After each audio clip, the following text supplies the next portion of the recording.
제4장 이름, 지위, 1년 번호. 오늘날 모든 사람들은 번호, 좀 더 정확하게 말하면 번호들을 갖고 있다. 주민등록번호부터 시작해서 전화번호, 운전면허번호, 학생들은 학번, 군인은 군번, 운동선수들은 등번호, 거기에다 자동차 차량 번호 등 숫자에서 벗어나는 사람은 한 사람도 없다. 모든 지위에 있는 사람들은 자신을 숫자로 나타낸다. 몇 번째 대통령, 몇 번째 교황, 몇 번째 학장, 몇 회 졸업생, 또 학생들은 몇 등을 했느냐가 중요하며 사람들은 이러한 수치로 자신의 지위를 나타내기도 한다. 셀러리맨은 월급 명세서에 적혀 있는 숫자에 따라서 상을 받는 사람은 얼마나 많은 상을 받았느냐에 따라서 선수들은 얼마나 많은 메달수를 획득했느냐에 따라서 그 사람에 대한 평가가 달라질 수 있다. 아무도 숫자에서 벗어나지는 못한다. 모든 문서는 등급이나 번호, 유효 기간 등이 모두 숫자로 표시되어 보관된다. 신문이나 잡지에서 통계표를 가득 채운 숫자를 보고 놀라는 사람은 별로 없다. 오늘날 모든 사람들은 숫자에 익숙해 있기 때문이다. 숫자는 사람의 재산이나 지위를 판단하는 척도가 되기도 하며 어떻게 보면 그 사람의 인격보다 그 사람을 표시하는 숫자가 더 중요하게 여겨지기도 한다. 아무도 숫자에서 벗어나지 못한다. 이렇게 숫자가 중요하게 여겨짐에도 불구하고 킹 제임스 성경의 장, 절의 수와 성경에 나온 숫자들에 대해 연구하지 않는 것이 이상할 뿐이다. 짐승의 표라는 주제를 다룰 때에도 이 숫자에 대한 연구는 매우 중요하다. 성경 어느 곳에 나온 그 어떤 숫자보다도 그 짐승에 대한 숫자는 명확하게 제시되기 때문이다. 지혜가 여기에 있으니 지각이 있는 자는 그 짐승의 숫자를 헤아려 보라. 그것은 한 사람의 숫자이니 그의 숫자는 666이니라. 계시록 13장 18절. 이 숫자가 18절에 있다는 사실을 주목하라.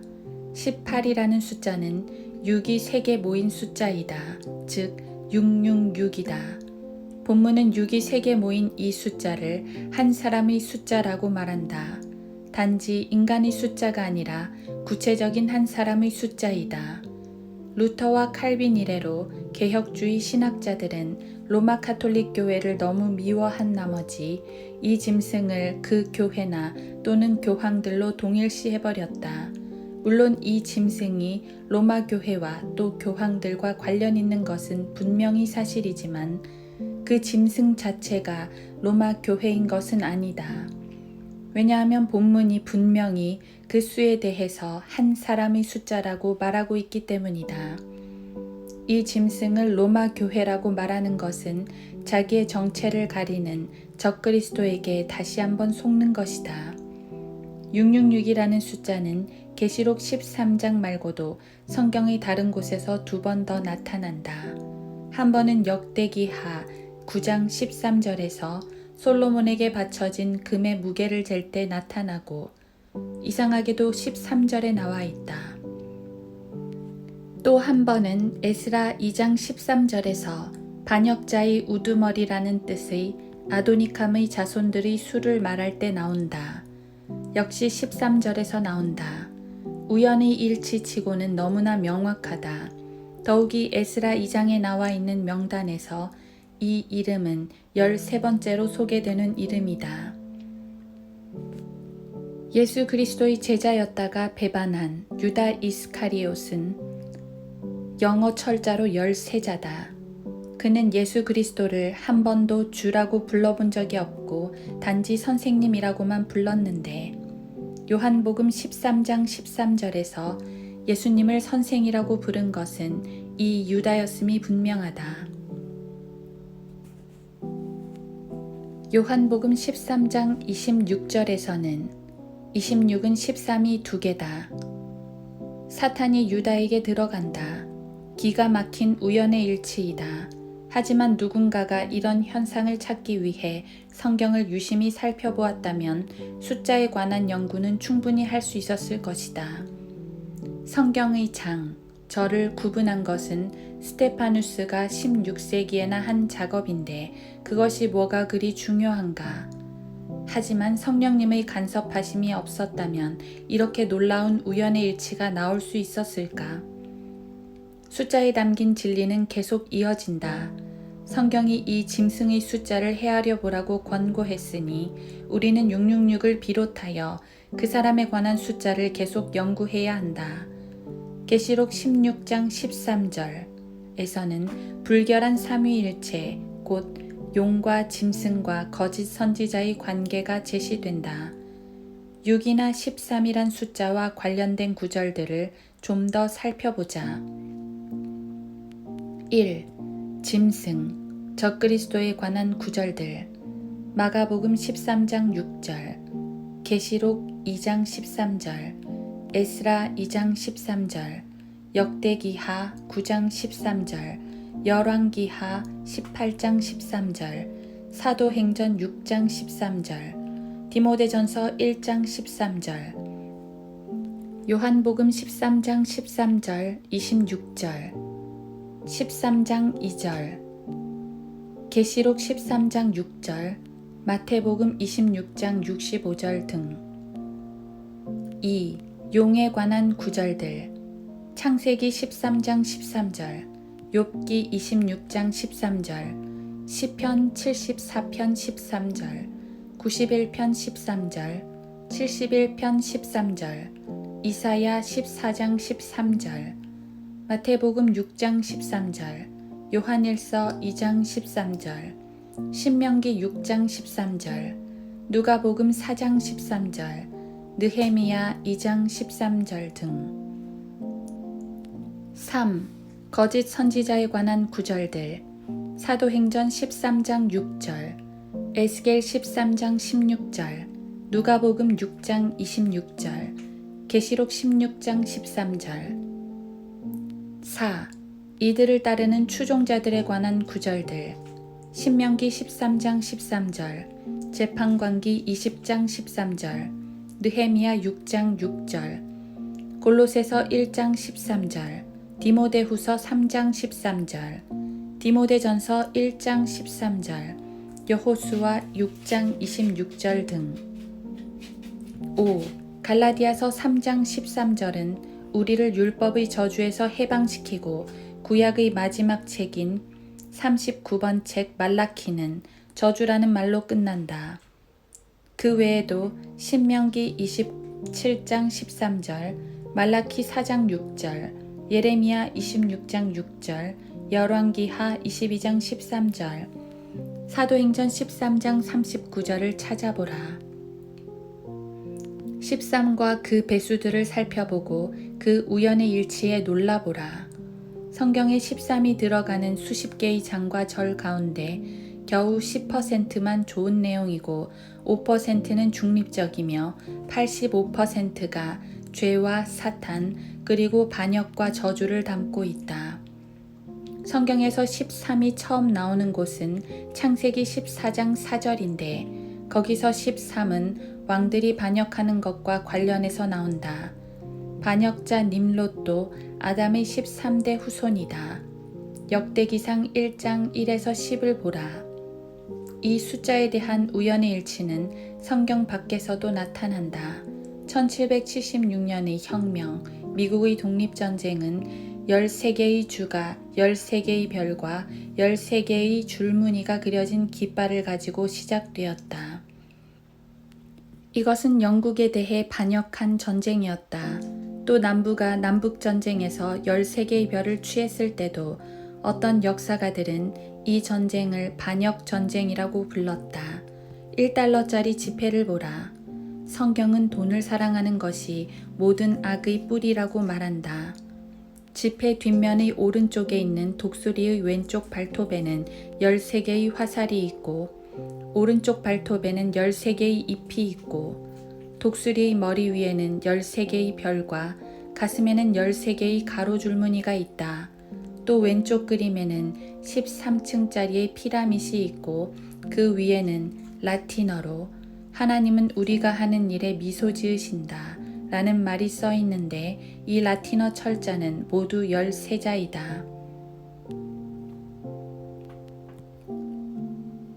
교황 안젤로 기우세피 랑칼리는 부활전 직전의 목요일인 성목요일에 13명의 신부들 앞에 무릎 꿇고 그들의 발을 씻기며 요한복음 13장을 재현했다고 한다. 타임지 기사는 이 사건을 이것은 교황 그레고리에게서 유래하는 전설로 그레고리가 정상적으로 12명을 영접하는 대신 13명을 영접했을 때 그중 13번째의 얼굴에서 그리스도를 보았다는 것이다 라고 설명한다.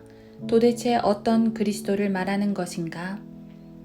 계시록 13장 18절의 그리스도는 성경에서 두 가지 숫자와 분명한 관계가 있다. 그것은 사람의 수인 6과 사탄의 수인 13이다. 이 숫자 연구는 헬라어와 히브리에서 좀 더 도움을 얻을 수 있다. 알다시피 히브리어와 헬라어는 각각의 숫자가 그 값을 갖는다.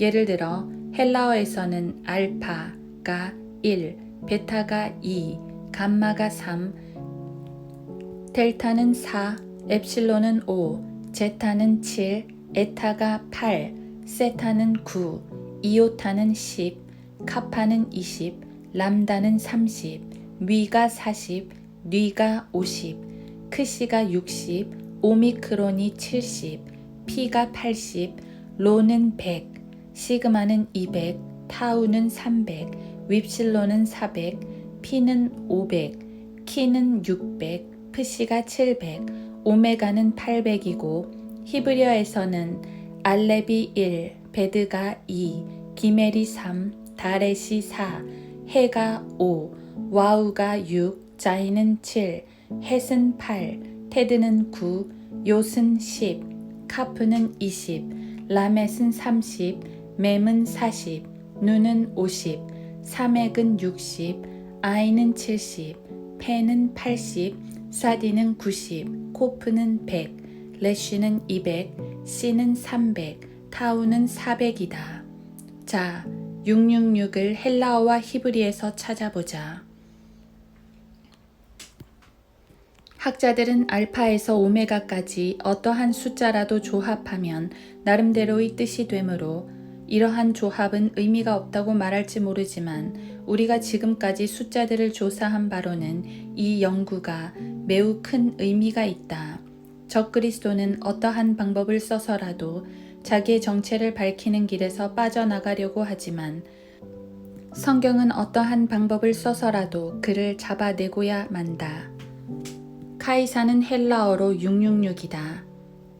헬라어에서 라틴, 라테이노스라는 말도 666을 뜻한다. 테이탄, 영어에서는 타이탄으로 이 이름은 고대 태양신의 시적인 이름 가운데 하나이다.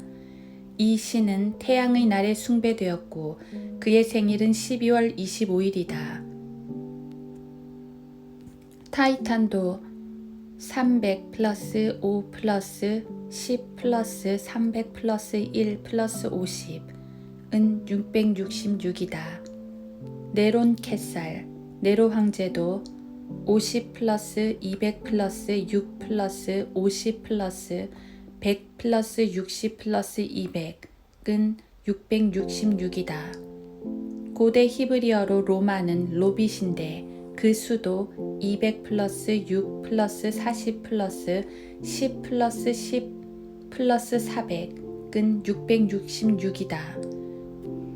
쿠스의 아들 님롯도 히브리어로는 666이다. 사탄도 칼데아어로는 666이다. 무솔리니 VVILDUCE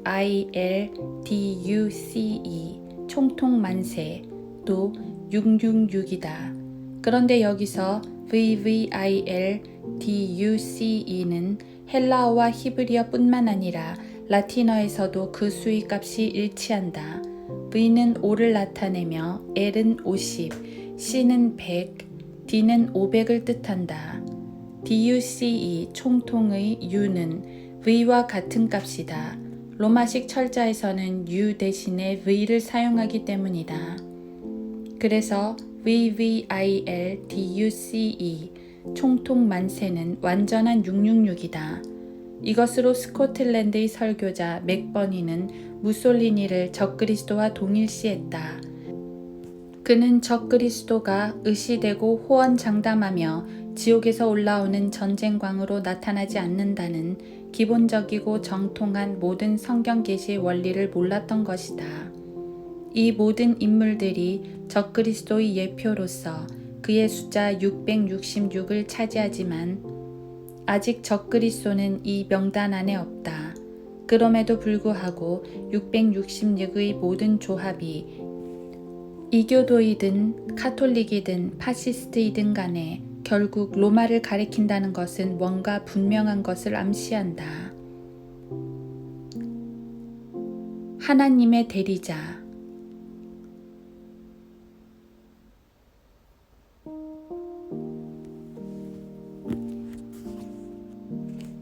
하나님의 대리자.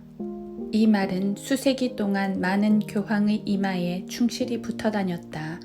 이것은 라틴어인데 이 글자는 500, 100, 5가 2개, 50, 그리고 1이 6개로 이루어져 있다. 즉 V는 5, D는 500, C는 100, L은 50, I는 1이다. E와 A와 R과 S와 F는 로마 철자가 아니므로 숫자의 값에서 제외된다. 따라서 값이 있는 철자들만 갖고 보면 정확히 666이다. 사탄은 이러한 숫자의 배합은 의미 없고 단지 이 말은 하나님의 충실한 대리자, 하나님을 대신하는 아들 또는 하나님의 목자 아들이라는 뜻일 뿐이라고 사람들에게 주입시키지만 우리가 숫자에 대한 연구를 한 바로는 분명히 커다란 의미가 있다. 자, 이 모든 증거를 모아보면 666이 어떤 것을 나타내든지 이 숫자는 분명하게 조금도 빗나가지 않고 바로 로마를 가리킨다. 그래서 로마와 예루살렘은 세계사의 두 초점이 되며 세상의 어떤 일을 분석해 보아도 이 두 도성이 다루어지는 것은 너무나도 자연스럽다. 가끔 어떤 나라가 역사의 무대에서 몇 번의 혁명과 전쟁으로 피를 흘린 것은 사실이다. 독일, 미국, 프랑스, 소련 등. 그러나 결국 역사 속에서 모든 나라는 로마에게 잡힐 것이며 로마에 박해당하던 유대인들은 다시금 로마를 이기고 역사의 중심에서 그 빛을 발할 것이다. 계시록 19장. 마지막 때의 적그리스도의 진로는 분명하다. 그는 팔레스타인 땅을 침략할 것이며 다니엘 11장. 예루살렘에 들어와서 계시록 11장. 성전을 파괴하고 마태복음 24장. 자신을 하나님으로 경배하도록 할 것이다. 데살로니가 후서 2장. 그러나 그는 멸망의 아들로서 예루살렘에 들어가기 전에 3년 반 동안 죄의 사람으로 교황의 자리에 앉아있게 될 것이다. 처음에는 교황이다가 그 다음에는 하나님이 된다. 그 사이의 간격은 매우 짧고 그래서 현재의 교황들은 하나님의 호칭인 아버지라 불리고 있다. 즉 가장 거룩한 아버지이다. 요한복음 17장 11절. 이 아버지는 표를 갖고 있다. 이 표는 계시록 16장 2절에서 짐승의 표로 불린다. 안식교인들은 이 표를 콘스탄틴이 일요일을 지키도록 제정한 것, 즉 국가적 일요일 법령이라고 말한다. 어떤 사람들은 이 표가 2차 세계대전 때의 NRA 국가재건기구의 도장이었다고 한다. 하지만 모두 틀렸다. 이것은 짐승의 표이다. 우리는 이 짐승이 언제 나타날지 알아야만 이 표가 무엇인지 분명히 알 수 있다. 이 짐승은 대환란의 중간이나 적어도 교회의 휴거 이후가 되어야 나타난다. 이 짐승은 사람이다. 그는 요한이 계시록을 쓰기 전에 살았던 자이며 요한이 계시록을 쓸 때는 살아있지 않았고 지금은 끝없이 깊은 구렁에 있으며 나중에 거기서 나와 멸망으로 들어갈 것이다. 내가 본 그 짐승은 전에 있었다가 지금은 없고 앞으로 끝없이 깊은 구렁으로부터 나와서 멸망으로 들어갈 자라. 계시록 17장 8절. 이 점에서 대부분의 전 천년주의자들은 실수를 하게 된다. 그들은 이 짐승이 재건된 로마 제국이라고 주장함으로써 계시록 13장 18절의 짐승과 17장 8절의 짐승의 관계를 설명하지 못하는 것이다. 전 천년주의자들은 계속해서 짐승은 나라를 상징한다 라고 말한다. 하지만 성경은 이 짐승이 분명히 한 사람이라고 말한다.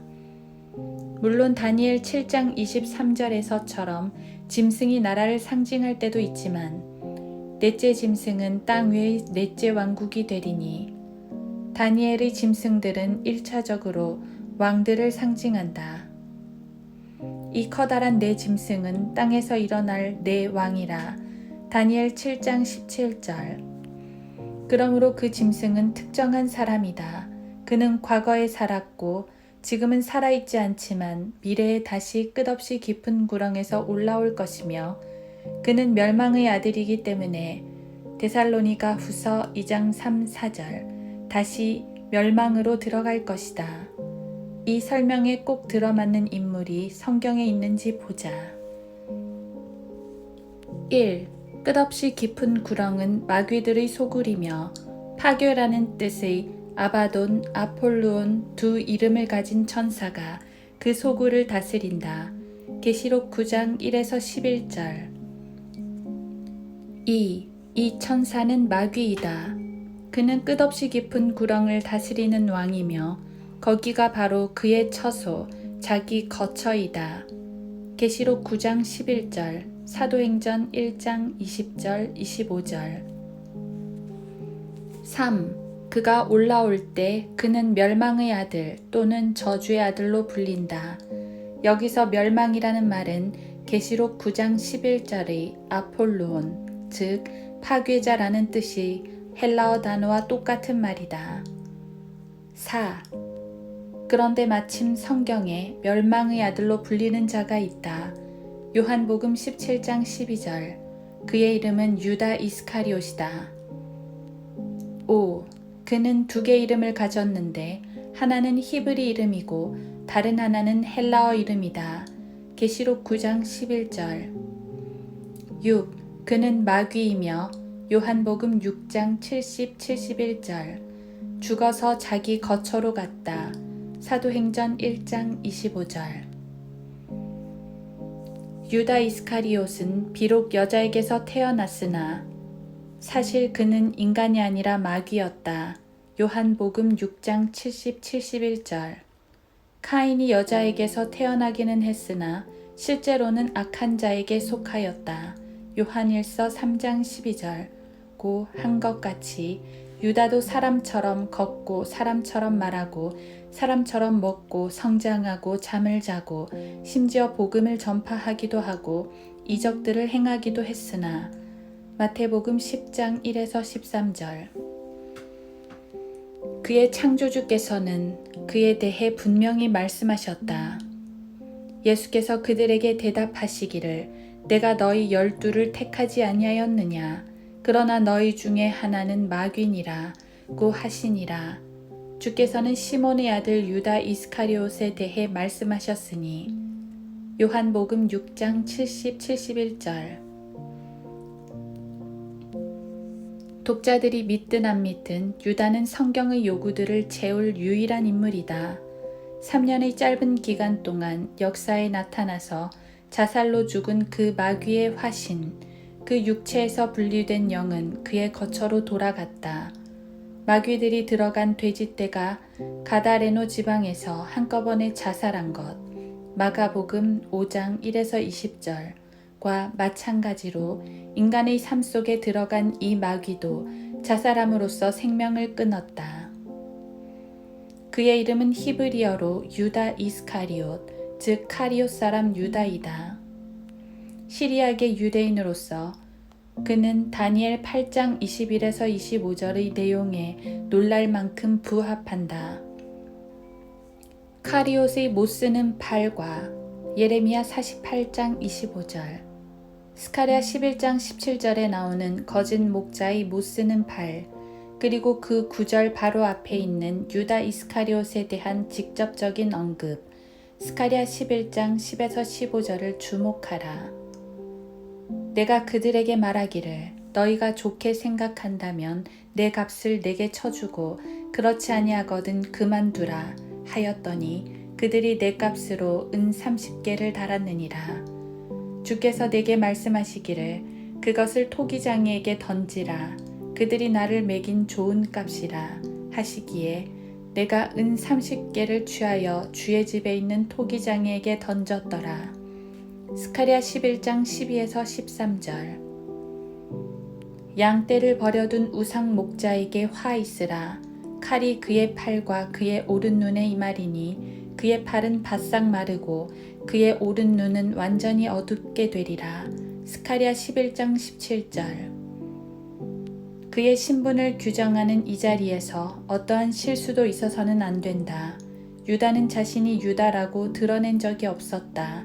적그리스도는 자신을 예수 그리스도로 나타내면서 스스로 하나님처럼 된다. 데살로니가 후서 2장 1에서 12절. 영은 유다, 발람이고 몸은 교황, 발락이면서 혼은 사탄, 바알인 이 지옥의 삼위일체가 되어버린 이 인간은 주, 왕, 예수, 선지자, 그리스도, 제사장의 세 직분을 모두 빼앗을 것이며 그는 하나님의 말씀을 파괴하기 위해 마지막까지 최후의 모든 노력을 다할 선지자, 제사장, 그리고 왕이 될 것이다. 그는 로마의 교황으로 나타나서 3년 반 동안 유대인들에게 평화 기간을 약속할 것이며 그 다음에는 그의 약속들과 정상회담의 결의사항들을 깨뜨리고 그 자신을 하나님으로 높여 보좌에 앉기 위해 예루살렘을 공격할 것이다. 과거에 희생되었던 십자군들의 피가 이러한 사실을 증명한다. 예수 그리스도의 초림 때부터 지금까지 서방의 모든 정복자들의 야망은 예루살렘을 재탈환하여 고대 로마 제국을 재건하는 것이다. 자, 우리는 이제 그가 누구인지 알았다. 이제 중요한 것은 그의 표, 즉 짐승의 표가 무엇이냐 하는 것이다. 많은 사람들이 이 짐승의 표에 대해 이야기하지만 성경 본문에서 이 표에 대한 구체적인 모습을 실제적으로 발견하지는 못하고 있다. 핵심은 요한계시록 13장 2절에 있다. 또 내가 본 그 짐승은 표범과 같고 계시록 13장 2절. 이 짐승은 표범이었다. 그러므로 우리가 짐승의 표가 무엇인지 알려고 한다면 표범에게 어떠한 표가 있느냐를 찾아보면 된다. 이것은 어렵지 않다. 예레미야 13장 23절에는 에티오피아인이 그의 피부를 바꿀 수 있으며 표범이 그의 점들을 바꿀 수 있느냐 라고 말한다. 표범은 검은 점들을 갖고 있다. 이것을 가만히 연결해 보면 표범이란 동물이 완전히 혼합된 동물이라는 것을 알 수 있다.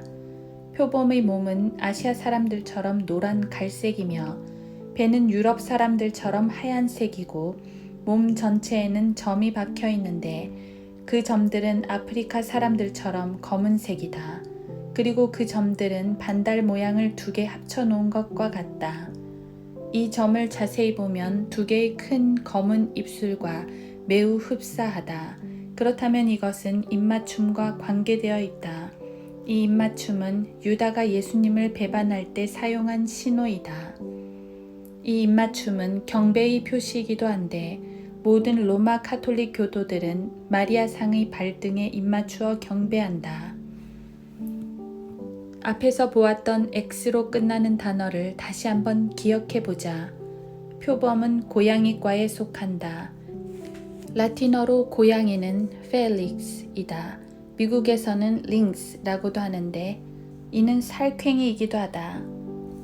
스핑크스는 사람의 얼굴이고 몸은 고양이이다. 사자는 고양이과다. 라틴어로 검은색은 스팅스이며 그래서 검은 고양이는 스팅스 펠릭스이다. 자, 이 짐승은 왕으로 올 것인데 그가 올 때 그는 평화롭게 와서 하나님의 음성으로 위엄 있게 말하고 크리스마스 같은 기독교의 축일을 축하할 것이다. 하지만 사실 그는 속임수를 행하는 자이고 불길한 자이며 자신을 진짜 그리스도라고 속이기 위해 십자가 성호를 그을 것이나 그는 사람들을 고통과 질병으로 이끌 것이다. 계시록 13장 2절에 따라 그는 표범인데 검은 옷을 입은 사제들이 전적으로 그에게 헌신한다. 마치 알코올 중독자들의 몸 전체가 술에 찌드는 것처럼 카톨릭, 캣홀릭의 신부들은 전적으로 고양이에게 드려지는 것이다. 고양이에게 거룩하게 드려지는 고양이 인간.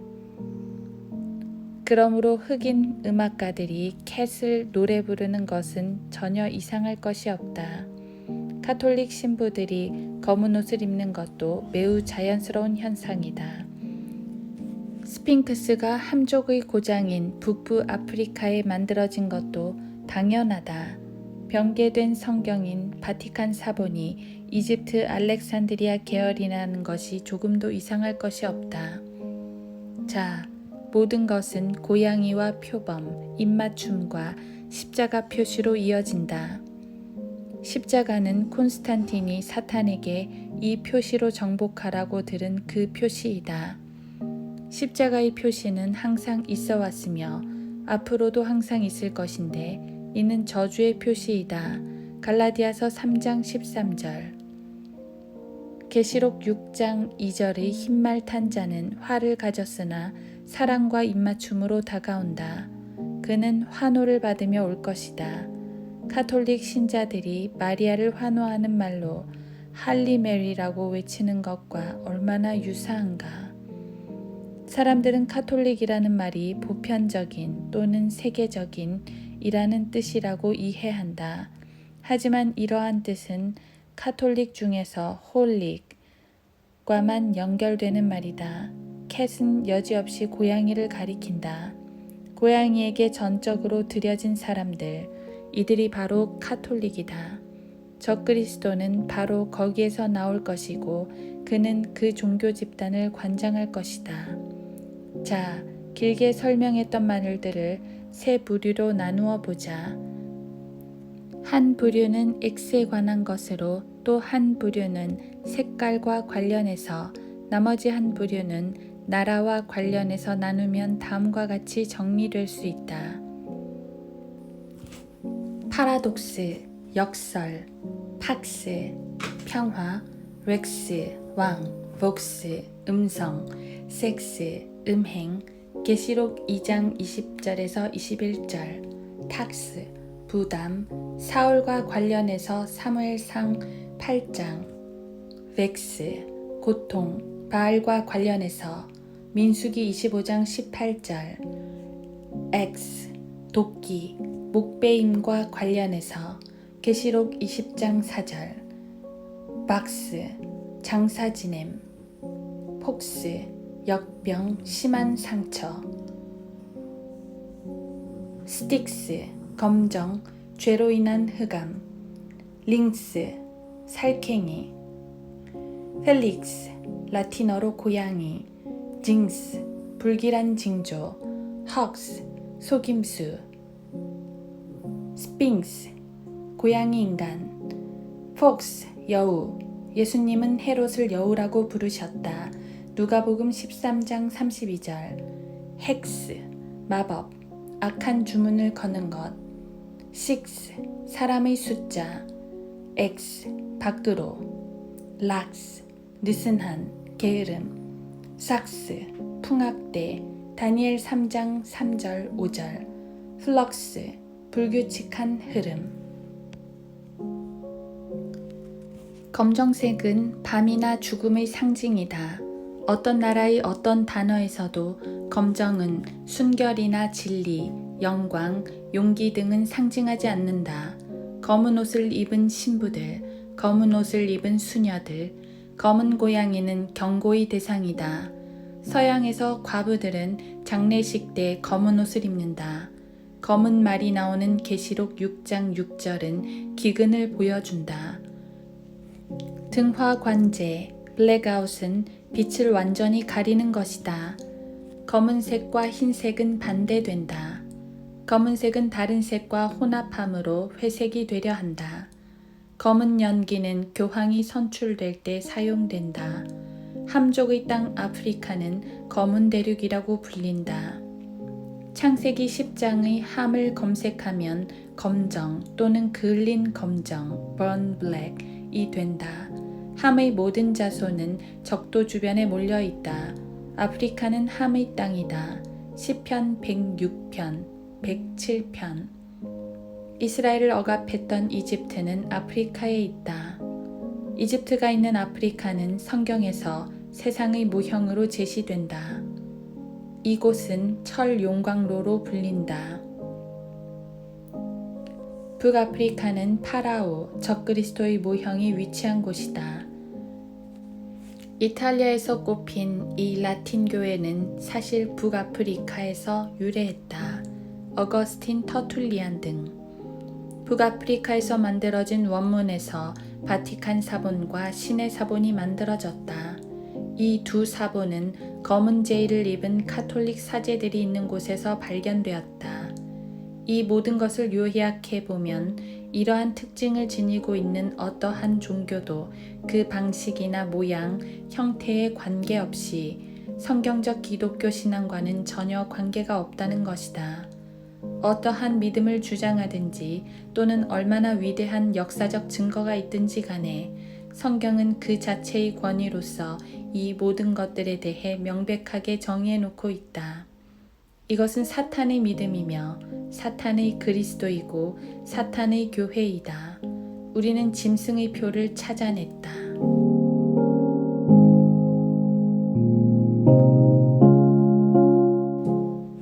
제5장 남아있는 일.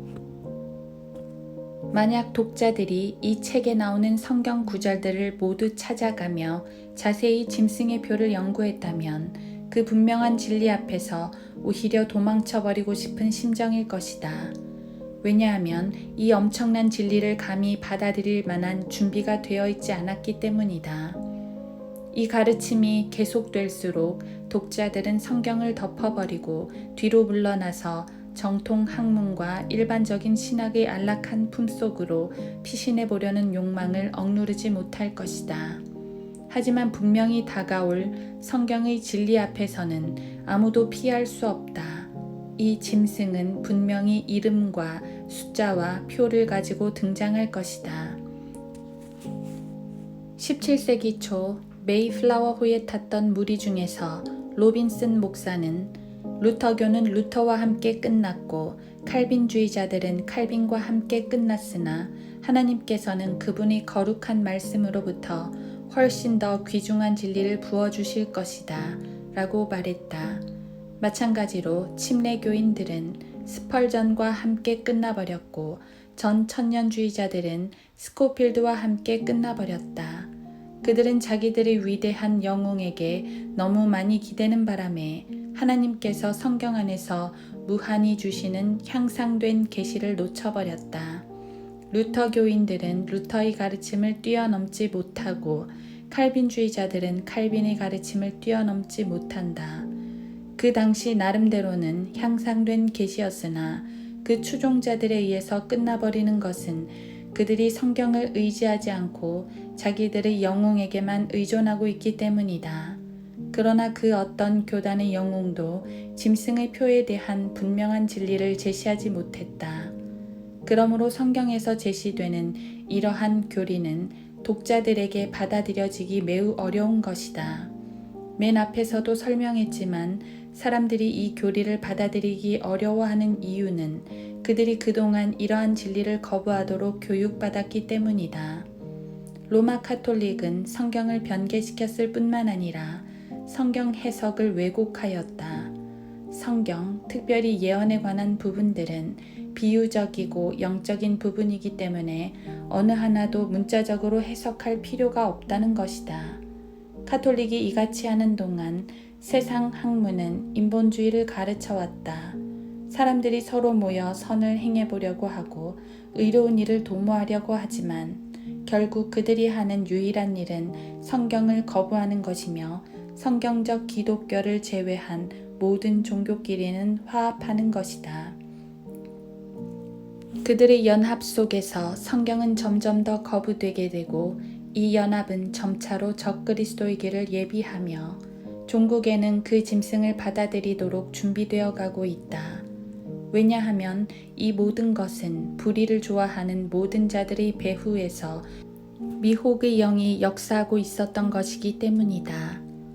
여인이 가루 서말 속에 집어넣은 누룩은 이미 부풀었다. 기독교계에 거짓 교리가 확산되어서 어느 신학교에서도 이러한 교리를 가르치지 않는다. 이것은 적그리스도 자신이 등장하기 좋도록 모든 길에서 자신의 길을 닦아놓은 것이다. 자, 우리는 이 짐승이 누구인지 또 그의 숫자는 무엇이며 그의 표는 어떤 모양인지를 성경 구절들을 비교해 가면서 알아보았다. 그리고 그의 길이 준비되고 있다는 것도 알았으며 그는 인류에게 환영받는 스타로 등장할 것이라는 것도 알았다. 그렇다면 그가 오는 것은 구체적으로 어떤 모습이며 그는 어떤 방법을 동원하여 오는 것인가? 그것은 음악이다. 음악이 전 세계적인 언어라는 것은 누구나 알 수 있다. 민족들 간의 말이 서로 통하지 않아도 그들은 음악으로 통할 수 있다. 베토벤의 월광을 들으면 누구나 잔잔한 호수에 달빛이 비추는 것과 같은 조용하고 평화로운 느낌을 받으며 운명 1장을 들으면 비장한 무엇인가를 느끼게 된다. 음악은 말이 통하지 않는 사람들이 서로 통할 수 있는 언어이다. 또한 음악이란 종교적 예식에도 사용된다. 원래 음악은 하나님을 찬양하는 도구로 만들어졌지만 루시퍼의 타락으로 음악은 모든 우상 숭배 종교의 예식에 사용되는 종교 음악이 되어버렸다. 사탄은 하나님께 드려야 할 찬양으로 자신이 찬양받기를 원하기 때문이다. 짐승이 올 때 그는 온 민족들을 통합하는 도구로서 음악을 이용할 것이고 그 음악으로 자신을 경배하도록 만들어 환호를 받으면서 올 것이다. 음악과 종교의식을 연결시킬 때 우리 머릿속에 가장 먼저 들어오는 것은 다니엘서 3장에 등장하는 느부갓네살 왕의 형상을 경배할 때 사용되었던 음악이다. 느부갓네살 왕이 금으로 형상을 만들었으니 그 높이는 60규빗이요 너비는 6규빗이라. 그가 그것을 바빌론 지방에 있는 두라 평원에 세웠더라. 전달하는 자가 크게 외치기를 너희에게 명령하셨나니 오 백성과 민족들과 언어들아 너희가 뿔나팔과 피리와 하프와 사베카와 솔터리와 덜시머와 모든 악기 소리를 들으면 엎드려 느부갓네살 왕이 세운 금상에게 경배하라.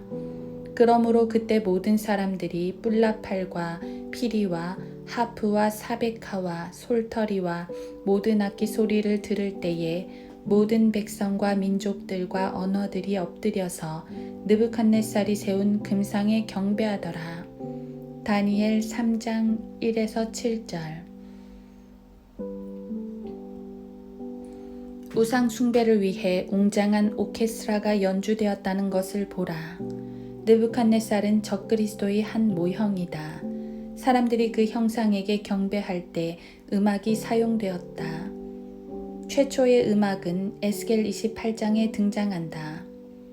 인자야, 투로 왕에게 애가를 지어 그에게 말하라.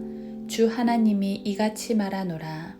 너는 완전한 규모와 충만한 지혜와 완벽한 아름다움을 이루었도다. 내가 하나님의 동산 에덴에 있어 모든 귀한 돌인 홍보석과 황옥과 금강석과 녹보석과 얼룩마노와 벽옥과 사파이어와 에메랄드와 홍옥과 황금으로 덮여 있었고 내 북들과 관악기들이 만들어짐이 내가 창조되던 날에 내 안에 예비되었도다. 에스겔 28장 12-13절. 북들과 관악기들은 고적대가 사용하는 악기들이다. 마치 개선장군이 오는 것처럼 웅장한 행진곡이 그를 위해 울려 퍼졌다. 또한 북들과 관악기들은 재즈 음악에서 사용되는 드럼과 색스폰이다. 음악의 역사가 흘러갈수록 음악은 점점 육신적이 되어가고 그것은 재즈 음악에 이르기까지 타락한다. 하나님의 자리를 찬탄하려고 한 사탄이 받을 만한 음악은 자신이 꼬인 뱀이었던 것을 증명이라도 하듯 꼬인 재즈 음악 같은 것이다. 이 음악은 시편에서 보았듯 다윗 때의 하늘의 음악으로 회복되는 것 같았으나 곧 다시 타락하여 느부갓네살 때에는 이방 종교의 음악으로 굳건히 자리매김을 하였다. 그리고 이 음악은 곧바로 로마 카톨릭이 이용한다. 성경대로 믿는 그리스도인들이 골로새서 3장 16절의 권고대로 시와 찬송과 영적인 노래를 좋아하는 것처럼 로마 카톨릭도 음악을 매우 좋아한다.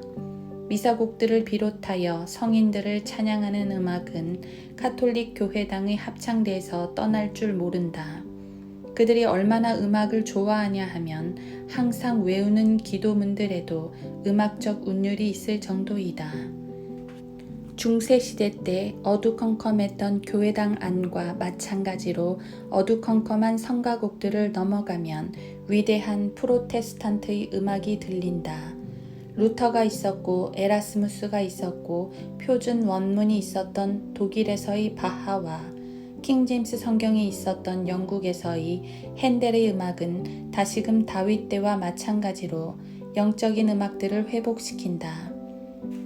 하이든의 천지창조는 하나님의 위대하심을 찬양하며 핸델의 메시아는 그 모든 가사들이 킹제임스 성경의 구절만으로 이루어져 있다. 왜 이처럼 회복된 음악들이 르네상스가 일어났던 이탈리아에서 나타나지 않고 종교개혁이 일어났던 독일과 영국에서 나타났는가? 하나님께서는 종교개혁 원문, 표준 원문, 루터 성경, 킹제임스 성경을 축복해 주셨다. 이 원문은 사탄의 집요한 공격의 대상이 되었던 원문이다. 사탄은 자신의 사람들을 사용해서 바티칸 사본과 신의 사본을 만들고 이 사본들을 로마 카톨릭의 사원들에 보관하게 하므로 다시 로마 카톨릭을 배경으로 드러나게 하였다. 카톨릭 교도나 카톨릭에서 조금이라도 교육받은 사람들은 항상 바티칸 사본을 더 우월한 사본, 더 권위 있는 사본, 더 믿을 만한 사본이라고 말한다. 현대의 모든 번역본들을 만들어낸 성경 변계자들은 항상 새로운 번역본이 더 믿을 만한 번역, 킹제임스 성경보다 더 우월한 번역이라고 거짓말을 한다. 이러한 변개된 성경들은 절대 권위를 무너뜨리고 상대적인 권위를 인정하게 하므로 하나님의 절대 진리에 대한, 다시 말해 하나님의 말씀에 대한 그리스도인의 자세를 무너뜨리게 했고 결과적으로 사람들은 상대주의적 인본주의자들이 되어 성경을 버리고 자신들끼리 연합함으로써 적그리스도의 길을 예비하게 했다. 이 같은 변개된 성경들은 성경의 날카로운 검이 될 수 없다. 하나님의 능력 있는 무기일 수 없다. 이 무기들로는 참새 한 마리도 잡을 수 없다. 자, 음악에 대해서 다시 살펴보자. 종교개혁 성경들로 인해 하나님께 영광을 돌리는 프로테스탄트 음악은 다시 로마의 수중에 들어가게 된다. 핸델 이후에 모차르트와 베토벤이 등장하여 하나님을 찬양하는 음악 대신 인간 자신을 위한 음악으로 돌려놓았다. 모차르트, 베토벤, 슈베르트 등은 로마 카톨릭 신자였다. 로마 카톨릭이었던 히틀러는 바그너의 음악을 열렬히 사랑했다. 베르디는 로마가 있는 이탈리아에서 나왔으며 푸치니 또한 카톨릭 국가인 프랑스 출신이다. 로마 교회는 그렇게 바라던 음악가들을 자기를 위해 만들어냈던 것이다. 그러나 로마 카톨릭은 이집트에서 유래한 북아프리카 종교라는 것을 유념하라.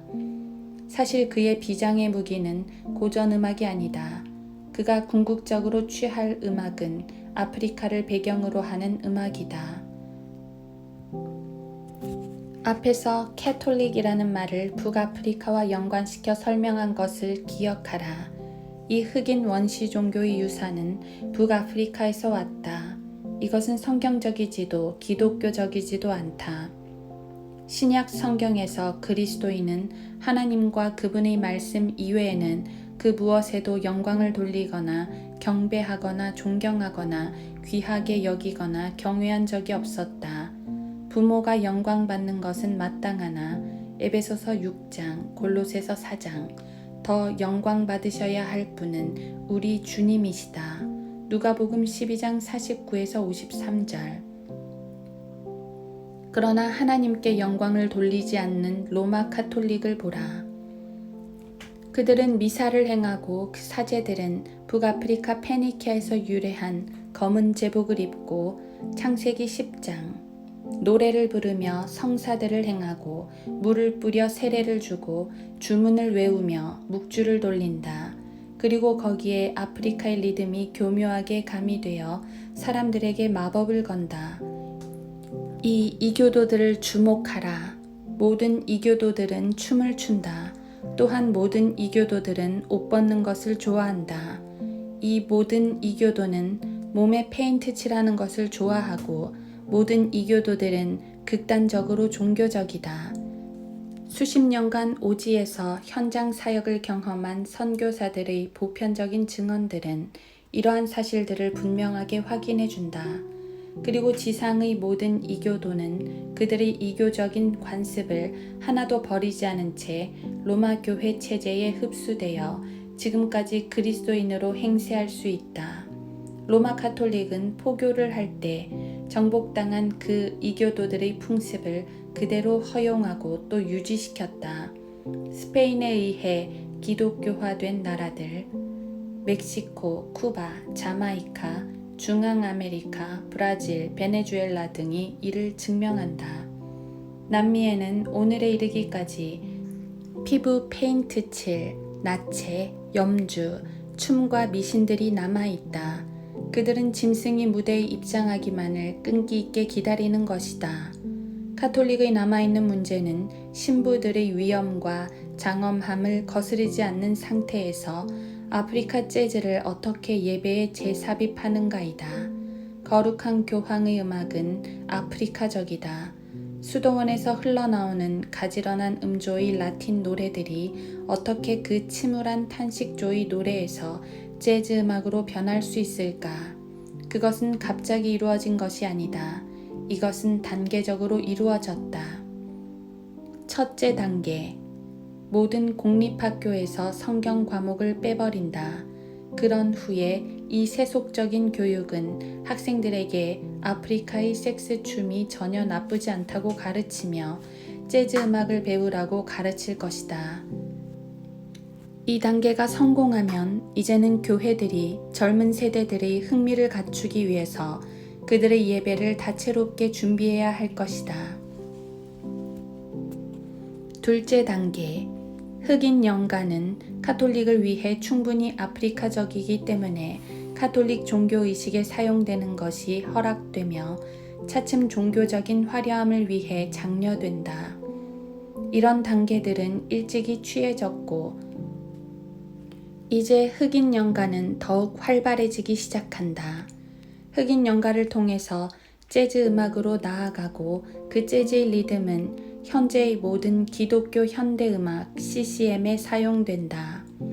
이제 사람들은 예배에 어떤 의무감이나 장엄함을 가질 필요가 없다. 단지 재즈 가락에 흥겨워하기만 하면 된다. 조지 거슈인과 케니 로저스와 그 외 모든 대중음악들이 귀에 익숙하게 되었고 이러한 음악들에 길들여진 귀를 위해 교회 음악에도 이러한 멜로디와 리듬이 결합된다. 교회는 청소년들만을 위한 문화 행사를 수시로 가져야 한다. 어두움과 조명과 분위기 있는 음악들이 연주되어야 한다. 1959년 4월 코네티컷주 노웍에서는 재즈 미사가 드려졌다. 이 미사는 4개의 콤보에 의해 연주되었는데 큐리의 엘레이손과 천주여 긍휼히 여기소서, 아뉴스 데이가 서인도 제도의 원주민들의 춤의 리듬과 라틴 아메리카식 춤의 리듬으로 불려졌다. 비단 카톨릭뿐만이 아니다. 개신교회들도 재즈 음악에서 벗어나지 못한다. 윈스턴 세일럼즈는 남침례교 계통인 웨이크 포레스트 학생들에 대해서 침례교인 춤의 금지에 반대하고 리듬 맞춰 열광적으로 재즈 댄싱하다 라는 기사를 다룬 적이 있다. 1958년 11월 21일 플로리다의 침례교 학교인 스tetson 대학은 졸업하는 동창들에게 다음과 같은 공식 초대장을 보냈다. 정말 기막힌 행사임. 어떻게 해서든 포도 수확기 때 입는 옷으로 차려입고 토요일 저녁의 멋진 댄스 파티에 참석할 것. 과거의 생기와 블리스가 불렀던 영적인 노래들은 이제 사라졌다. 자, 무대는 마련되었다. 무대 오른쪽에서는 카톨릭 신자가 그의 종교의 뿌리인 아프리카의 통합된 분위기를 연출하고 있는 악단으로 들어가서 조용히 흑인 연가를 연주하므로 참석자들의 분위기를 잡는다. 연가가 계속해서 연주되는 동안 무대 왼쪽에서는 진화론과 통합주의가 공립학교를 장악하고 문란함과 부도덕은 교육적인 분위기에서 발전하게 된다. 교회들과 신학교들마저도 사람들에게 술 마시고 춤추는 분위기를 만들어줌으로써 그들은 더 이상 나이트클럽을 가지 않아도 되며 기독교 현대음악을 제공함으로써 그들은 더 이상 세상 가수들 앞에 가서 소리 지르지 않아도 된다. 그리고 이것들은 단순히 즐기는 음악으로 인식되지 않고 사회적으로도 인정하고 추천할 만한 예술로 정착하게 됨으로써 프로테스탄트의 교회에서도 예배의 한 부분으로 수용하게 된다. 이렇게 10수년이 지나가면 카톨릭은 무대 왼쪽에서 중앙으로 진입하여 프로테스탄트의 무대를 완전히 장악하게 되는 것이다. 음악을 너무 편파적으로 보는 것 같이 느낄지도 모르지만 인간 역사에서 음악은 맨 처음 카인의 자손들에게서 유래되었다는 것을 간과하지 말아야 한다. 에스겔 28장에서 루시퍼의 등장과 함께 주어진 음악은 북들과 관악기의 음악이었다. 그리고 인간에게서는 창세기 4장에서 유발과 함께 처음으로 시작한다. 그의 아우의 이름은 유발인데 그는 하프와 오르간을 다루는 모든 자들의 조상이 되었으며 창세기 4장 12절. 하프는 현악기이고 오르간은 여러 개의 관으로 구성된 복관악기이다. 현대의 이 악기는 건반악기이기도 하다. 유발은 카인의 자손으로서 인간들의 복지를 위해 문화를 만들어낸 자였고 사탄은 드디어 타악기와 관악기와 현악기와 건반악기, 즉 오케스트라로 할 수 있는 모든 형태의 음악을 관장하게 된 것이다. 루시퍼의 처음 음악은 태양계에 처음 울려 퍼진 창조에 대한 초자연적인 합창과 관련되어 있었다. 언제 새벽별들이 함께 노래했으며 하나님의 아들들이 모두 기뻐서 소리쳤느냐. 욥기 38장 7절. 그러나 타락 이후 그는 인간들의 문화를 장악하기 위한 계획을 세웠고 유발은 음악의 분야에서 공헌을 한 것이다. 다윗이 정한 방식 아래에서 이 음악은 다시 하늘의 의식으로 회복되지만 역대기상 25장 느부갓네살 아래에서 이방신을 찬양하는 종교의식으로 전락하게 된 이 음악은 지금도 여전히 카톨릭과 프로테스탄트 교회에서 그 의식적인 요소를 관장하고 있다. 성경대로 믿는 사람들의 시와 찬송과 영적인 노래는 사라졌다.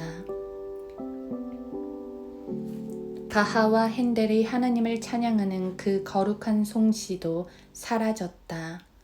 베토벤은 자기를 노래했으며 독일을 표현했다.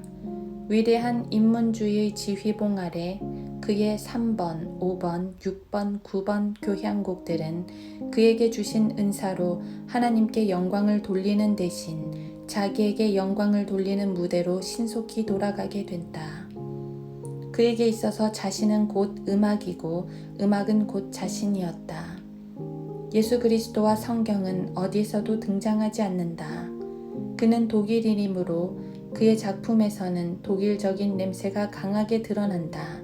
그의 종교 음악 속에서도 천둥이 번개를 따르듯이 자기를 표현하는 부분은 곧 드러나게 되고 이러한 특징은 무장한 폭풍의 군대가 정렬하여 나치의 갈고리 십자가의 경례를 하는 모습을 볼 때까지 이어지게 된다. 성경을 거부하는 카톨릭 음악가의 거듭나지 않은 타락한 본성처럼 종교적으로 자신을 표현하려는 사태는 여기에서 인간의 감동이 경배를 받을 만한 상태로 신성시되고 승화된다. 9번 교향곡 합창을 들어본 사람치고 그 마지막 악장에서 교향곡을 훌륭히 마무리 짓기 위하여 참여하는 목소리들이 교회 성가대의 그것으로 보지 않는 사람은 아무도 없을 것이다. 에스겔 28장 11에서 17절 그 송시에서 가증한 말들은 다음과 같다. 기뻐하라 신들의 신성한 광채여 우리는 불에 취하여 너희 신전에 들어가노라. 모든 신들이 자연의 품에서 기쁨에 취하고 모든 선과 악이 자연의 장미핀 오솔길을 따라가는도다. 벌레마저 축복을 받았고 그 천사는 하나님 앞에 서노라. 전 세계를 위한 이 입맞춤이여. 입맞춤. 여기서 베토벤은 갑자기 음악가이기를 포기하고 종교인의 옷을 입는다. 유다의 입맞춤인가? 교황이 하는 것처럼 하늘의 여왕의 발에다 경배하는 입맞춤인가? 낭만주의 아래에서는 음악은 몇 개의 종교음악을 제외하고는 완전히 하나님과는 멀어진 것이 되어버렸다. 그나마 종교음악도 카톨릭의 제의와 관계된다. 슈베르트와 브람스로 대표되는 낭만주의는 그 작곡 형식에 있어서도 고전주의와 다르다. 자, 음악은 하나님께 영광을 돌리는 것을 중단하고 인간의 자아를 표현하기 위해서 바쳐지게 되었을 뿐 아니라 한 민족, 즉 독일을 표현하고 있다. 이것과 더불어 유령들, 신들, 신화들, 전설들, 그리고 요정들과 귀신 이야기들과 종족에 관련된 신화들이 한데 어울리고 거기에다 베버와 바그너가 편승해서 신성한 분위기의 국가적인 이교 사상을 연출한다.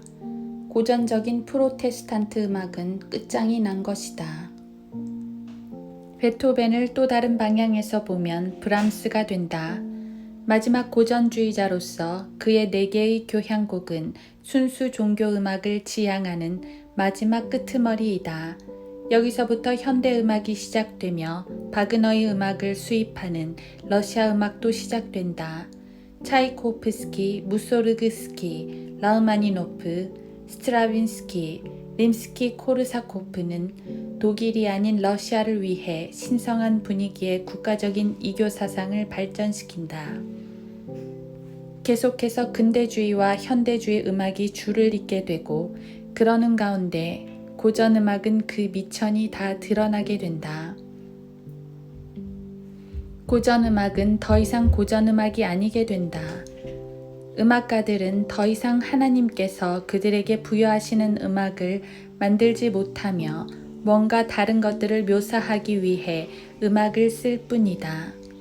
1930년경에는 스트라우스, 드뷔시, 스라빈스키와 코플랜드가 여기에 휩싸이게 되고 고전음악은 더 이상 존재하지 않게 된다. 가엾은 작곡가들은 요구되지 않는 새로운 것들을 써서 생계를 꾸려갈 뿐이고 그들의 곡들은 연주회에서 베토벤과 브람스 사이에 삽입되어 청중은 어쩔 수 없이 듣게 될 뿐이다. 모든 것은 바닥났다. 자원은 고갈되었다. 20세기에는 훌륭한 연주자는 있으나 훌륭한 작곡가는 없다. 음악가들은 살기 위해, 생계를 위해 곡을 썼다. 여기에 대중들의 수요가 있는 유일한 음악은 아프리카의 재즈 음악이었다. 명분이 아니라 실리가 중요한 시대가 되자 대중음악은 방향이 급전된다. 유명한 이름의 재즈 악단이 등장한다. 베니 굿맨, 글렌 그레이, 폴 화이트맨, 글렌 밀러 등은 재즈 작곡가들의 셋잇단 음표 박자를 관현악으로 편곡했다. 이제 음악은 어떤 방향으로 가고 있는가? 그것은 아프리카로 돌아가는 길뿐이다. 현대가 요구하는 음악은 아프리카식 드럼, 아프리카식 발성, 아프리카식 억양, 아프리카식 호흡과 아프리카식의 리듬이다. 모든 가사들과 느낌들과 입모양과 호흡과 발성은 아프리카적이다. 노래하는 사람이 미국인, 이탈리아인, 독일인이라 할지라도 그들은 아프리카식으로 노래한다. 이것이 단지 음악의 흐름일 뿐이라고 생각하지 말라. 모든 종교, 예술, 문화 등은 관현악을 이루어 아프리카의 음성을 내면서 그 지도자, 즉 짐승을 기다리고 있는 것이다. 자, 이 짐승이 어떤 음악과 함께 등장할지 우리는 익히 짐작할 수 있다. 증거는 명백하다. 적그리스도는 북아프리카식의 섹스 음악이 연주되는 가운데 입장할 것이다. 이 음악은 라틴 아메리카에서 드럼의 리듬으로 대중화되어 라틴 교회에 침투했다. 짐승이 등장할 때 악단이 박자를 맞출 것이다. 그러면 이 짐승은 어떤 방법으로 올 것인가? 여러 가지 가능성이 있지만 가장 효과적인 방법은 공중에서 내려오는 것이다. 아마도 외계에서 왔다고 주장할지도 모른다. 근래에 UFO를 만난 사람들의 이야기들 중에는 외계인들이 지구와 인류를 창조했다고 하는 말이 있다. 그리고 이러한 말은 사람들에게서 점점 퍼져나가 많은 사람들이 이것에 대해서 많은 가능성을 인정하고 있다. 이러한 가운데 적그리스도가 하늘에서 내려온다면 모든 사람들은 그를 맞이할 것이다. 모든 인본주의 교육과 문화와 음악이 그렇듯이 UFO도 적그리스도의 길을 예비하는 작업 중 하나이다. 공중에서 오는 것은 항상 효과적이다. 예수 그리스도도 계시록 19장에서 하늘에서 내려오실 것이다. 이미 2000년 전에 마귀는 하나님께 성전에서 뛰어내려 보라고 하며 시험했다. 예수님께서 뛰어내려 천사들이 그 발을 받칠 때 모든 사람이 예수님을 영웅으로 맞이할 것이라는 것이다. 누가복음 4장. 지금도 많은 사람들은 외계에서 오는 누군가를 기다린다. 그리고 이러한 일은 이미 과거에 일어났었다. 창세기 6장에서 하늘의 영적 존재들은 하나님의 아들들이라는 이름으로 이 땅에 내려와 사람의 딸들과 결혼했었다. 이들은 성경에 천사라고 언급되어 있다. 유다서 13절, 창세기 19장. 이러한 일들은 다시 일어날 것이다. 누가복음 17장 26, 27절. 많은 사람들이 외계인에 관심을 갖는 것은 결과적으로 적그리스도의 길을 예비하는 것이다. 그러므로 어떤 탁월한 존재가 하늘에서 내려온다면 그는 사람의 모습을 한 신으로 여겨질 것이다. 사도행전 14장 11에서 14절, 19장 35절. 세상이 믿음과 행위에 있어서 절대적이고 최종적인 권위를 성경에 두지 않고 로마 카톨릭의 지도를 따를 때 초인이 나타날 만한 바탕이 마련된다. 그는 로마 카톨릭 교회와 나란히 서서 세계의 충성을 다짐받을 것이다. 요한계시록 6장 2절의 흰말 탄 자가 실제로 내려와 이러한 일들을 입증할 때 일어날 무서운 반응들을 생각해보라. 재판관기 24장 21절, 에베소서 6장 10에서 13절. 첫째, 세상의 모든 과학자들은 이 자를 인간의 문제를 해결하는 최후의 확실한 해답으로 여겨 환영할 것이다. 그는 신처럼 보일 것이며 이 자가 외계에서 온다면 사람들은 다윈의 진화론 같은 비과학적인 이론을 더욱 확실한 것으로 붙들 것이고 성경은 시대에 맞지 않는 고대 문서 정도로만 여겨질 것이다.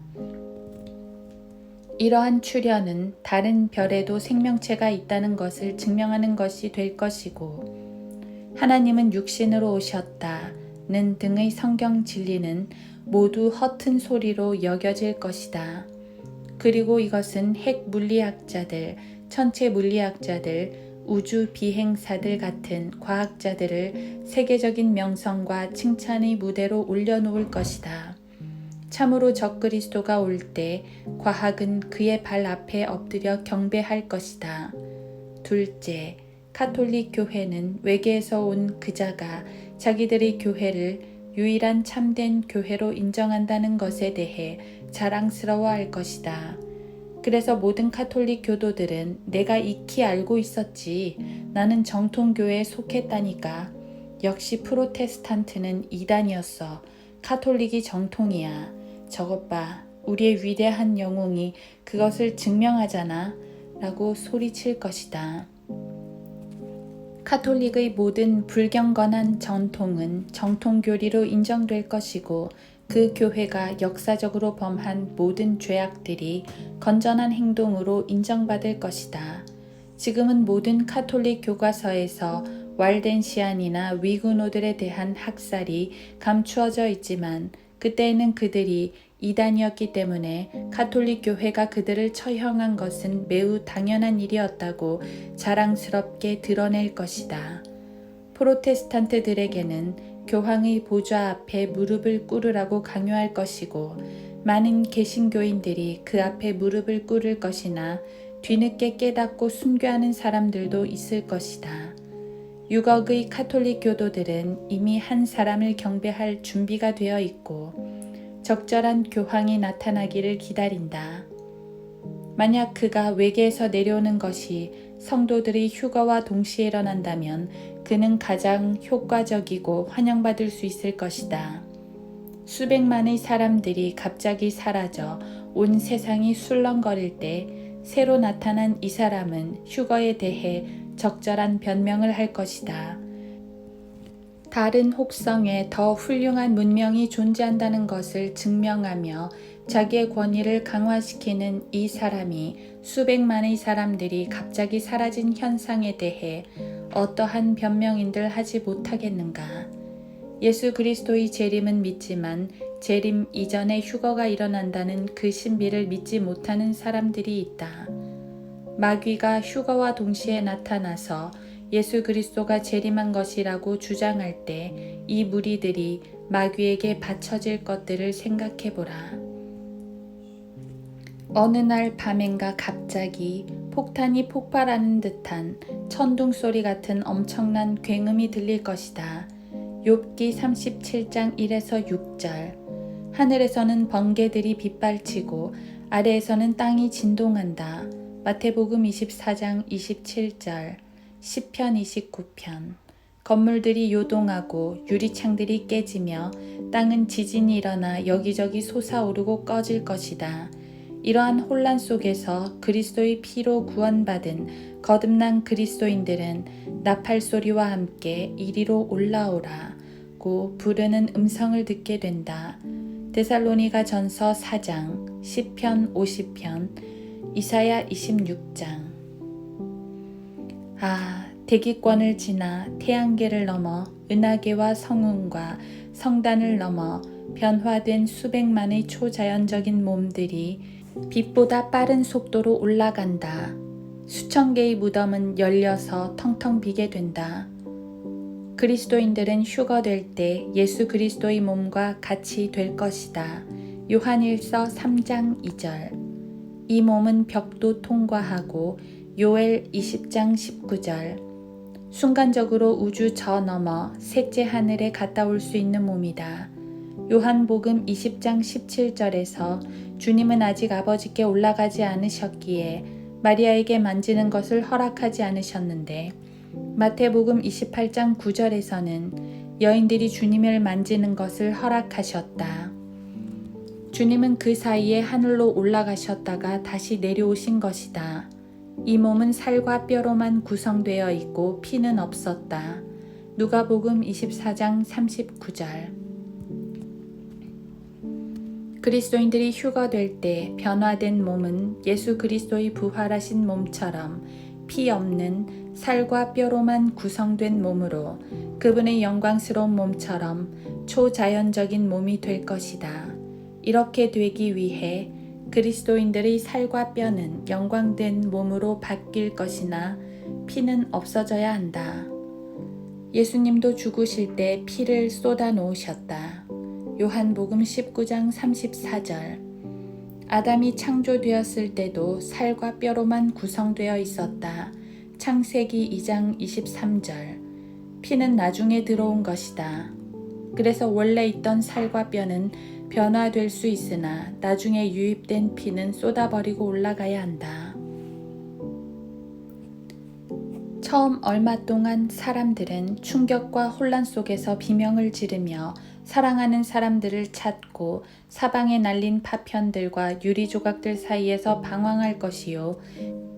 경찰들과 소방대원들은 긴급사태로 출동할 것이다.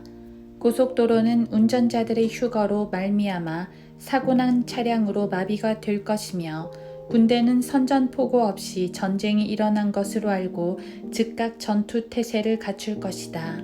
그러나 몇 분이 지난 후 그들은 아무것도 폭발하지 않았고 적군이 아무 폭탄도 쏘지 않았다는 것과 아무도 죽지 않았음을 깨닫는다. 단지 그들이 기이하게 여기는 것은 수백만 명의 사람들이 갑자기 어디로 사라졌느냐는 것이다. 어떤 것으로도 도저히 설명할 수가 없다. 그렇다고 휴거를 말하는 성경은 믿기 싫다. 그들이 걱정스러운 얼굴로 하늘을 가만히 쳐다보는 순간 갑자기 고음의 소리가 대기에 울려 퍼진다. 북쪽을 바라보던 사람들이 특이한 빛을 본다. 마치 태양빛이 우주로 날아가는 로켓의 캡슐에 반사되는 것과 같다. 그 빛은 차츰 커지더니 유럽 쪽으로 사라진다. 미신적인 카톨릭 신자들은 로마의 성 베드로 광장에 있는 북아프리카의 거대한 성적 상징물 오벨리스크 주변에 몰려서 로사리오를 꼭 잡은 채 숨을 죽이고 누군가를 기다린다.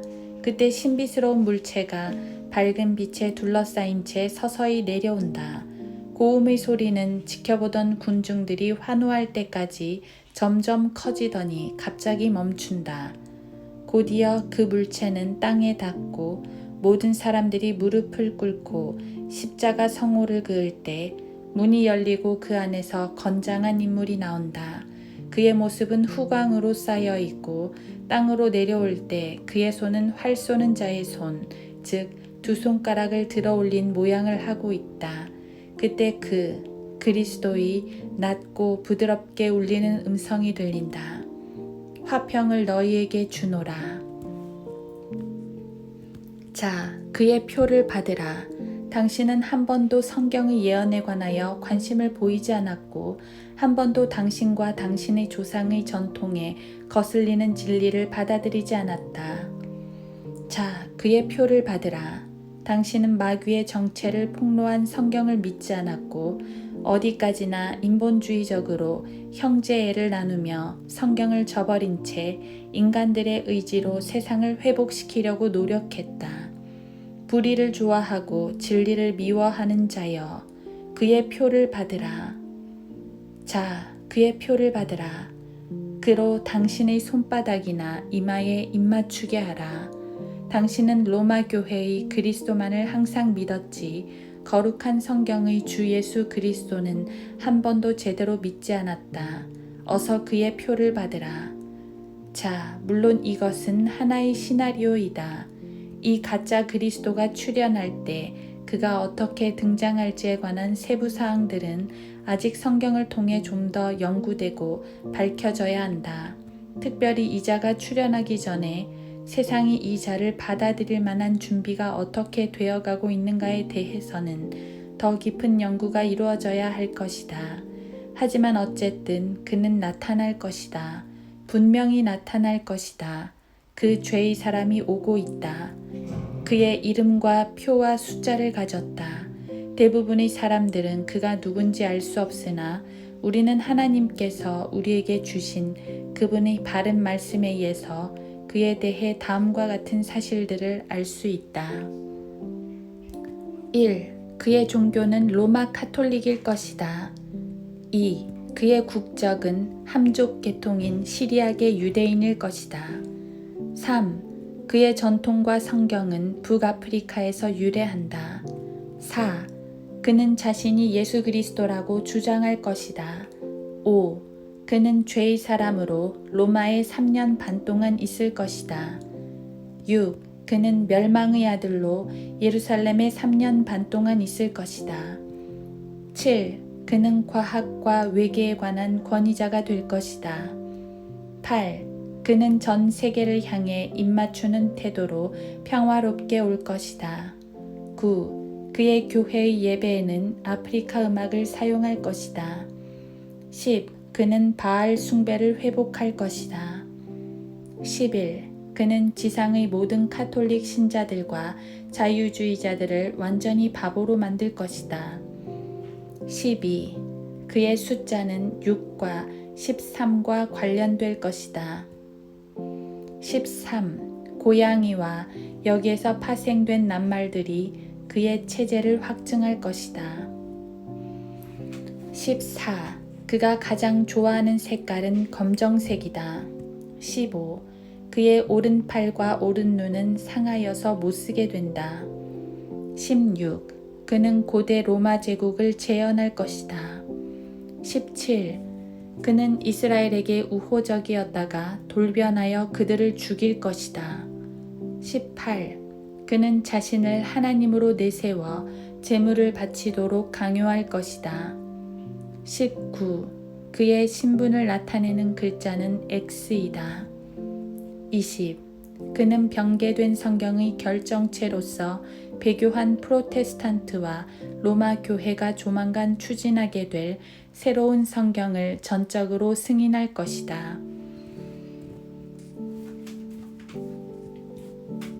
만약 독자들이 구원받은 그리스도인이라면 이 책에서 말한 모든 것에 대해서 전혀 두려움을 가질 필요가 없다. 왜냐하면 이 모든 일이 일어나기 전에 독자들은 예수 그리스도께로 휴거되어 올라갈 것이기 때문이다. 우리들은 저 태양계와 은하계와 성운과 성단 너머 저 북쪽 끝에 있는 하늘나라를 향해 올라갈 것이다. 그곳이 우리의 집이 될 것이다. 낮이 될지 밤이 될지 모르지만 우리에게 나팔이 울려 퍼질 때 우리는 더 이상 이 땅에 있지 않을 것이다. 이 땅에 짐승이 나타나고 그 표를 받지 않으면 환난을 견디지 못하는 일이 있게 되어도 그 일들은 우리와는 전혀 상관이 없는 일이 될 것이다. 하지만 독자들이 구원받지 못했다면 이 모든 일을 수년 내에 친히 겪어야 할 것이다. 많은 사람들이 휴거되어 올라갈 때 여러분은 사랑하는 사람들을 잃게 될 것이다. 그리고는 이 땅에서 벌어지는 모든 일들을 그 끔찍함을 이루 말할 수 없는 모든 일들을 당해야 할 것이다. 독자들은 짐승이 나타날 것을 볼 것이고 그 표를 손이나 이마에 받아야 할 것이다. 모든 사람들이 그를 환호하는 가운데 어쩌면 당신도 그 무리에 끼어 있을 것이다. 로마 카톨릭이 주도하는 종교 행사에서 환영받는 적그리스도 앞에 무릎 꿇고 그 거짓 평화를 기대할 것이다. 그러나 다음 순간 당신은 무서운 모습에 질리게 될 것이다. 그리고 종국에는 그와 함께 불못으로 던져지게 될 것이다. 그렇게 되지 않으려면 그의 표를 받지 않으면 되는데 만약 그의 표를 받지 않으면 물건도 매매할 수 없고 모든 행동에 제약을 받으며 박해당하고 심지어 목베임을 당해 죽게 될 것이다. 그러나 죽더라도 그 표를 받지 말아야 한다. 하지만 확언하건대 10중 8구 당신은 그 표를 받게 될 것이다. 그리고 그 기근과 역병과 뜨거워진 태양과 시체 썩는 냄새 가운데서 당신은 하나님을 오히려 저주할 것이다. 그리고 다음 순간 지옥으로 던져질 것이다. 이 모든 일들을 겪지 않으려면 구원받지 않은 독자여, 그 무서운 날이 이르기 전에 예수 그리스도를 영접하라. 성경은 그러나 누구든지 그를 영접한 사람들에게는 하나님의 아들들이 되는 권세를 주셨으니 즉 그의 이름을 믿는 사람들에게니라. 요한복음 1장 12절 라고 말하고 있다. 하나님께서는 당신의 죄 때문에 이 세상에 인간의 육신을 입고 오셔서 당신의 죄를 용서하시기 위해 십자가에서 못 박혀 죽으셨다. 이 사실을 믿으라. 성경은 내가 내 입으로 주 예수를 시인하고 또 하나님께서 그를 죽은 자들로부터 살리신 것을 내 마음에 믿으면 구원을 받으리라. 이는 사람이 마음으로 믿어 의에 이르고 입으로 고백하여 구원에 이르기 때문이라. 로마서 10장 9절 10절 라고 말씀하신다. 예수 그리스도께서 당신의 죄 때문에 십자가에서 죽으셨다. 이 사실을 믿으라. 당신의 사랑하는 사람들이 갑자기 없어지고 그 거대한 마귀가 나타나서 온 세상을 괴롭히기 전에, 당신에게 어떠한 희망도 남아있지 않을 그 날이 이르기 전에 주 예수님을 당신의 구주로 영접하라. 성경대로 믿는 기독교의 신앙으로 돌아오라. 하나님께서 저주하신 로마 카톨릭의 길을 떠나라. 과학과 철학과 종교와 교육의 이름으로 다가오는 모든 인본주의 사고에서 떠나라. 그리고 당신의 믿음과 실행에 있어서 성경을 최종 권위로 삼으라. 과학, 예술, 종교, 의학, 철학, 문학, 심리학, 명성, 여행, 물리학, 역사, 천문학, 스포츠, 오락, 기쁨, 사업, 취미, 결혼, 이혼, 별거, 주택, 차, 땅, 아이들, 이 모든 세세한 문제에 있어서도 하나님을 인정하고 그분만을 신뢰하라. 진실된 마음으로 하나님께 나아오라. 완고한 자기 의를 깨끗이 없애고 종교적 기만의 가면을 벗어버린 후에 죄인으로 예수 그리스도께 나아가서 당신을 구원할 수 있는 그분의 의를 의지하라. 로마서 10장 1에서 13절. 한 가지 선택만이 있을 뿐이다. 짐승의 표를 받지 않으려면 그때가 이르기 전에 예수 그리스도를 영접하라. 자신의 종교적 신념으로 가득 차서 성경을 거부하고 또 비난하는 것을 멈추지 않는다면 그 성경으로 당신은 하나님의 저주를 받을 것이다. 죽음처럼 확실히 다가오는 그때가 이르면 당신에게는 더 이상 아무런 선택도 남아있지 않을 것이다. 내가 불렀으나 너희가 거역하였고 내가 손을 내밀었으나 아무도 개의치 아니하였으며 오히려 나의 모든 조언을 무시하였고 나의 책망을 받아들이지 아니하였으므로 나도 너희가 재앙을 당할 때 비웃을 것이요 너희에게 두려움이 임할 때 조롱하리니 이는 너희의 두려움이 멸망같이 이르고 너희의 재앙이 회오리 바람처럼 닥칠 때요 고난과 고통이 너희에게 임할 때라. 그때 그들이 나를 부를 것이나 내가 대답하지 아니하겠고 그들이 일찍 나를 찾을 것이나 나를 만나지 못하리니 이는 그들이 지식을 싫어하며 주를 두려워하기를 원치 아니하였음이라. 잠언 1장 24에서 29절.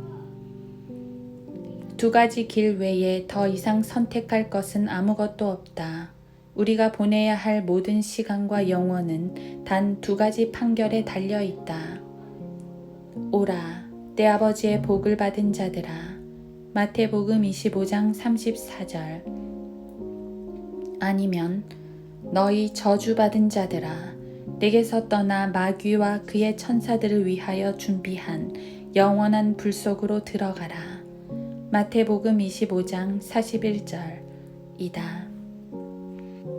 이 모든 시나리오의 끝에서 모든 진리는 상대적이다 라고 하는 미신적인 이론은 세상의 위대한 구세주요, 외계에서 온 초인이요, 인류의 위대한 연인이요, 평화를 가져오는 자, 교묘하게 기적을 행하는 자, 그리스도의 대리자, 모든 종교의 통합자요, 과학적 탐구의 창시자요, 완성자인 존귀하신 분, 마귀가 등장함으로써 그와 함께 완전히 사라질 것이다. 세상의 기초가 놓인 이래로 죽임당한 어린 양의 생명의 책에 그들의 이름이 기록되지 못하고 땅에 사는 모든 자는 그에게 경배할 것이라. 누구든지 귀 있는 자는 들을지어다. 요한계시록 13장 8절 9절.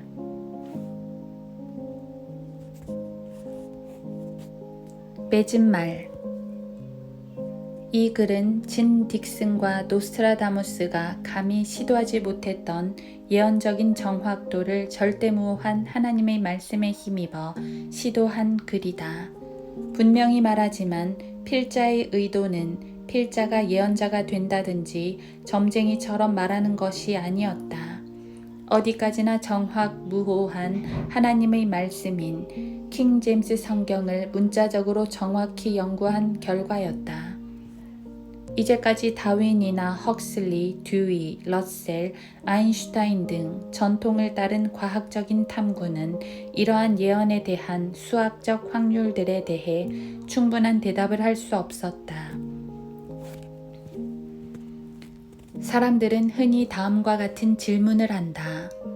왜 기독교에만 절대 진리가 있는가? 왜 성경만 영감으로 기록되었는가? 왜 다른 종교의 경전들은 영감으로 되어 있지 않나? 이러한 질문들은 성경을 혐오하는 미국의 교양 있는 지식인들에게서 나온다. 그들은 자기가 지적인 질문을 한다고 생각하며 이런 질문들을 던진다.